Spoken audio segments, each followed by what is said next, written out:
What's up guys? Welcome back sa aking YouTube channel. Pag-usapan naman natin itong mga lumang perang papel. So before kasi may mga gumagawa ng videos na bumibili daw sila ng mga 20 peso coin na lagpas kwelyo. And then ngayon ito na naman, bumibili daw sila ng mga ganitong perang papel sa halagang 2,000 to 3,000 pesos. So ayan guys ha, mga lumang perang papel. Ayan, so yun yung mga collection natin. So ang katotohanan guys ay hindi naman talaga sila bumibili ng mga ganyan. For sure, lahat ng mga kolektor dito sa Pilipinas ay mag-agree sa akin. Kasi yung mga yan ay mga common lang yan.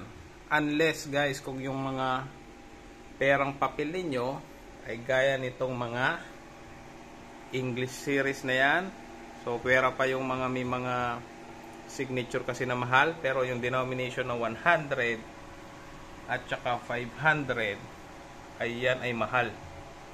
So, 100 depende sa kondisyon. Less than 3K yung iba dyan. Pag maganda. Tapos ito, I think nasa less than 9K. Lalo na kung medyo hindi na maganda yung kondisyon, pwede pang mas bubaba. Pero yan guys, yung dalawang yan ay yung mataas yung halaga. The rest ay may halaga pero hindi na ganun kataas. Kaya ng 2,000 to 3,000 each na na banknote binibili nila. I doubt guys, no. So itong mga ganito kasi guys, ayan, isang set. Ito pwede pa mga around less than 2K yata itong mga set na ito. Depende guys, no. Hindi na rin kasi ako updated sa mga presyo ng mga ganitong banknotes. Although meron pa rin sa BSP online store minsan na nabibiling mga ABL series at saka Filipino series.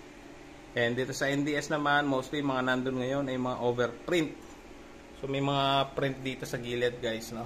Ayan. Pero ito, mga wala ito. So yun guys, no, huwag kayong basta maniwala sa mga ganon na sabi na binibili daw nila. So sa mga videos nila, meron silang kasama na nagbenta or nagbebenta ng mga gantong banknotes tapos babayaran nila. So kayo na lang humusga guys, no, regarding dun sa video ng mga ganoon. Wag na lang kayong guys masyadong umasa kasi for sure hindi naman nila talaga bibilhin yan. So yun lang guys para sa video na ito. Muli maraming salamat sa panonood.